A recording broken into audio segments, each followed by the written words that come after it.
আমি এখন যে বিষয়টি ব্যাখ্যা করছি সেখানে আমি মানুষের অন্তরের গভীর অবস্থা, তার নিয়ত এবং আমানের প্রকৃত অর্থ নিয়ে গভীরভাবে চিন্তা করি। আমি একটি দৃশ্য কল্পনা করি যেখানে কেউ আফসোস করে বলছে, হায়, যদি আমিও তাদের সাথে থাকতাম, তাহলে আমিও সেই বিজয় ও সাফল্যের অংশীদার হতে পারতাম। আমি অনুভব করি এই কথার মধ্যে লুকিয়ে আছে এক ধরনের দেরিতে জাগ্রত হওয়া আকাঙ্ক্ষা, যেখানে মানুষ বিপদের সময় পিছিয়ে থাকে কিন্তু সাফল্যের সময় অংশ নিতে চায়। আমি উপলব্ধি করি এই আয়াতটি অত্যন্ত গুরুত্বপূর্ণ, কারণ এটি সরাসরি মানুষের অন্তরের অবস্থা উন্মোচন করে।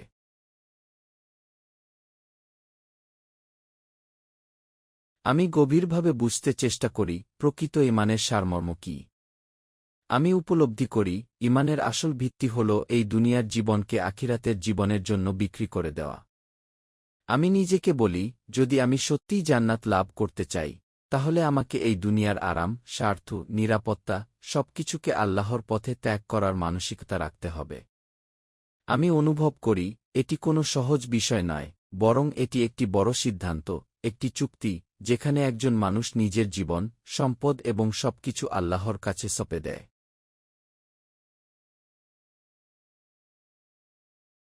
আমি আরও উপলব্ধি করি এখানে যুদ্ধের কথা বলা হয়েছে, কিন্তু এটি সরাসরি বাধ্যতামূলক নির্দেশ হিসেবে নয়, বরং একটি শক্তিশালী উৎসাহ হিসেবে উপস্থাপন করা হয়েছে। আমি বুঝি যদি আমি সত্যিই আল্লাহর সাথে সেই চুক্তি করে থাকি, যদি আমি সত্যিই নিজের জীবনকে তার পথে উৎসর্গ করতে চাই, তাহলে আমার জন্য আল্লাহর পথে সংগ্রাম করা ছাড়া আর কোনো বিকল্প থাকে না। আমি অনুভব করি এটি এমন একটি অবস্থান যেখানে একজন মানুষ নিজের সবকিছু আল্লাহর সন্তুষ্টির জন্য উৎসর্গ করতে প্রস্তুত থাকে।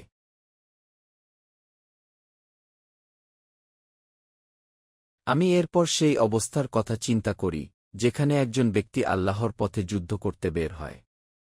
আমি বুঝি তার সামনে দুটি সম্ভাবনা থাকে।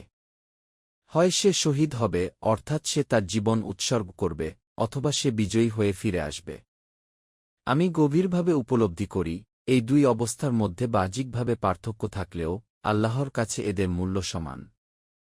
আমি অনুভব করি যদি কেউ সত্যিকার অর্থে আল্লাহর পথে বের হয়, নিজের জীবনকে ঝুঁকির মধ্যে ফেলে নিজের সবকিছু ত্যাগ করতে প্রস্তুত থাকে, তাহলে সে শহীদ হোক বা গাজী হোক, উভয় অবস্থাতেই তার জন্য রয়েছে মহান প্রতিদান।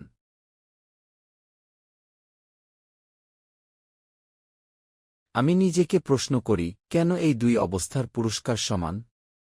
আমি উপলব্ধি করি কারণ মূল বিষয় হল নিয়ত এবং প্রস্তুতি।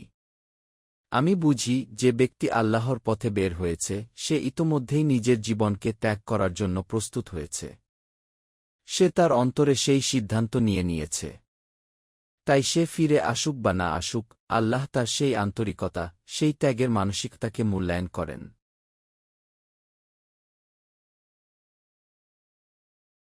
আমি এরপর ওয়া মালাকুম এই ধরনের প্রশ্নের ধরন নিয়ে চিন্তা করি। আমি অনুভব করি এটি একটি অনুসন্ধানমূলক প্রশ্ন যা মানুষের অন্তরের গভীরে প্রবেশ করে। এটি এমন একটি প্রশ্ন যা আমাকে থামিয়ে দেয়, আমাকে ভাবতে বাধ্য করে আমি আসলে কোথায় দাঁড়িয়ে আছি। আমি উপলব্ধি করি এই প্রশ্নটি শুধু বাহ্যিক কাজের হিসাব নেয় না, বরং এটি আমার অন্তরের অবস্থা, আমার নিয়ত, আমার ঈমানের গভীরতাকে যাচাই করে।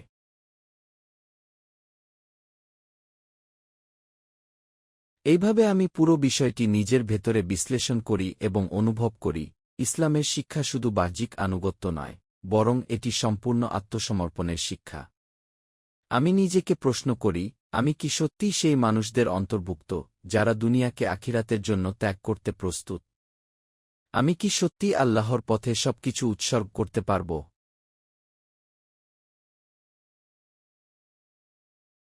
আমি উপলব্ধি করি এই আয়াতগুলো আমাকে শুধু জ্ঞান দেয় না, বরং আমাকে পরিবর্তন করতে চায়, আমাকে জাগ্রত করতে চায়।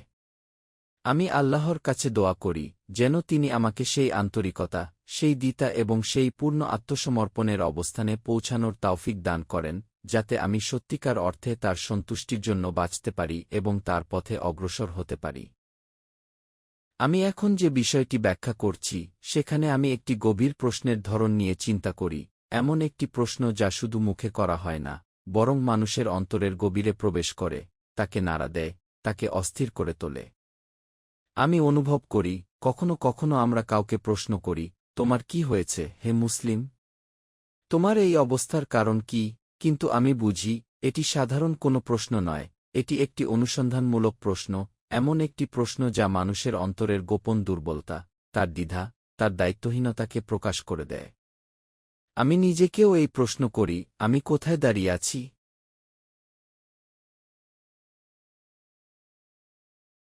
আমি গভীরভাবে উপলব্ধি করি, আমি যখন নিজেকে প্রশ্ন করি, তখন দেখি, কেন আমি আল্লাহর পথে এগিয়ে যেতে দ্বিধা করি? কেন আমি সেই পথে সংগ্রাম করতে পিছিয়ে থাকি, যেখানে সত্যকে প্রতিষ্ঠা করতে হয়? আমি ভাবি, আল্লাহর পথে সংগ্রাম শুধু একটি সাধারণ কাজ নয়, এটি একটি দায়িত্ব, একটি অঙ্গীকার।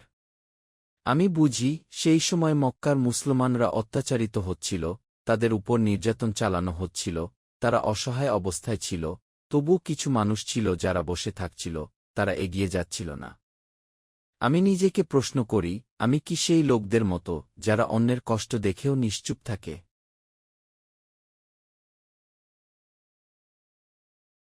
আমি সেই নিপীড়িত মানুষদের কথা কল্পনা করি, পুরুষ, নারী এবং শিশুরা, যারা আল্লাহর কাছে কান্না করে দোয়া করছে, হে আমাদের প্রতিপালক, আমাদেরকে এই অত্যাচারী জনপদ থেকে বের করে নাও, আমাদেরকে এমন এক জায়গায় নিয়ে যাও যেখানে আমরা নিরাপদ থাকতে পারি।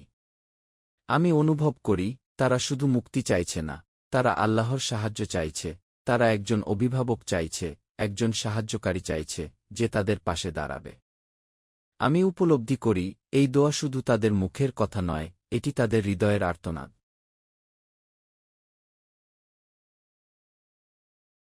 আমি তখন নিজেকে প্রশ্ন করি, যখন তারা এভাবে সাহায্যের জন্য আহ্বান জানাচ্ছে, তখন আমি কি করছি?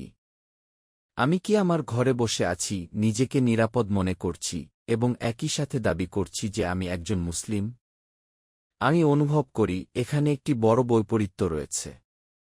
আমি বুঝি, শুধু মুখে মুসলিম বলা যথেষ্ট নয়, বরং সেই পরিচয়ের সাথে দায়িত্বও রয়েছে।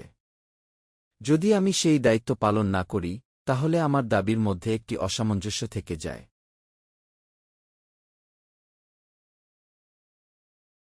আমি এরপর উপলব্ধি করি, প্রকৃত ঈমানদারদের বৈশিষ্ট্য কি। আমি দেখি, যারা সত্যিকার অর্থে ঈমান এনেছে, তারা আল্লাহর পথে সংগ্রাম করে, তারা সত্য প্রতিষ্ঠার জন্য এগিয়ে যায়, তারা অন্যায়ের বিরুদ্ধে দাঁড়ায়। আমি অনুভব করি, তাদের জীবন শুধু নিজের জন্য নয়, বরং আল্লাহর সন্তুষ্টির জন্য নিবেদিত। অন্যদিকে, আমি দেখি যারা ঈমান প্রত্যাখ্যান করেছে, তারাও সংগ্রাম করে, কিন্তু তাদের সংগ্রাম সত্যের জন্য নয়, বরং মিথ্যার পক্ষে, অন্যায়ের পক্ষে।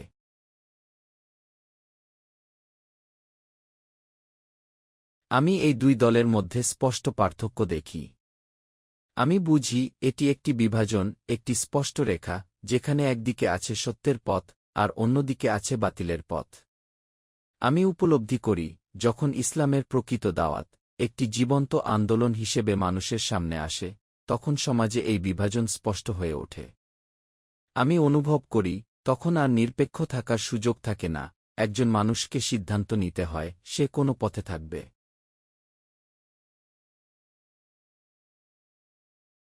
আমি নিজের ভেতরে গভীরভাবে বিশ্লেষণ করি এবং উপলব্ধি করি, এই বিষয়গুলো শুধু ইতিহাসের অংশ নয়, বরং এটি আমার জন্য একটি বাস্তব শিক্ষা। আমি নিজেকে প্রশ্ন করি, আমি কি সেই ব্যক্তি, যে শুধু কথা বলে, নাকি আমি সেই ব্যক্তি, যে সত্যিকার অর্থে দায়িত্ব পালন করে? আমি কি অন্যায়ের বিরুদ্ধে দাঁড়াতে প্রস্তুত, নাকি আমি নিজের নিরাপত্তার আড়ালে লুকিয়ে থাকি?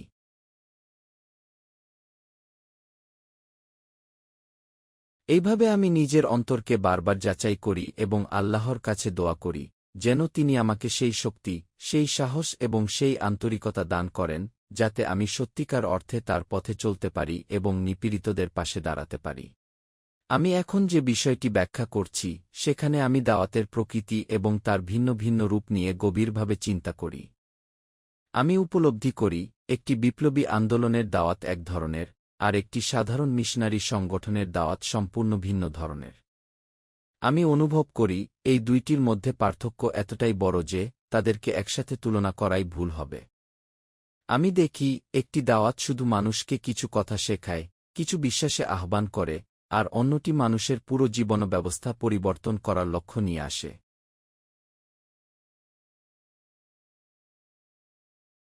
আমি আরও গভীরভাবে চিন্তা করি এবং দেখি, যেমন কমিউনিস্টদের দাওয়াত এক ধরনের, আর খ্রিস্টান মিশনারিদের দাওয়াত আরেক ধরনের। আমি উপলব্ধি করি, এই দুইটির মধ্যে কোনো মিল নেই, কোনো তুলনা নেই, বরং একটি বিশাল পার্থক্য রয়েছে। আমি বুঝি, প্রতিটি দাওয়াতের পেছনে একটি নির্দিষ্ট লক্ষ্য, একটি নির্দিষ্ট দর্শন কাজ করে, যা তার কার্যপদ্ধতি এবং প্রভাবকে নির্ধারণ করে।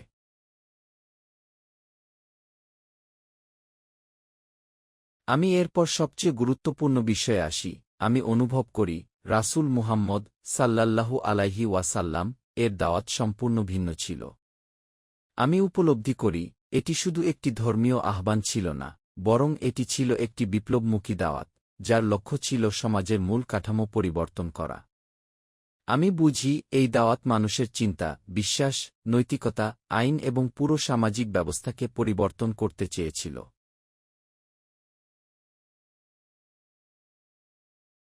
আমি গভীরভাবে উপলব্ধি করি, এই দাওয়াতের চূড়ান্ত লক্ষ্য ছিল পৃথিবীতে আল্লাহর বিধান প্রতিষ্ঠা করা। আমি অনুভব করি, এটি কোনো সীমাবদ্ধ বা আংশিক পরিবর্তনের আহ্বান ছিল না, বরং এটি ছিল একটি পূর্ণাঙ্গ পরিবর্তনের আহ্বান, যেখানে মানুষের জীবনের প্রতিটি দিক আল্লাহর নির্দেশনার অধীনে পরিচালিত হবে।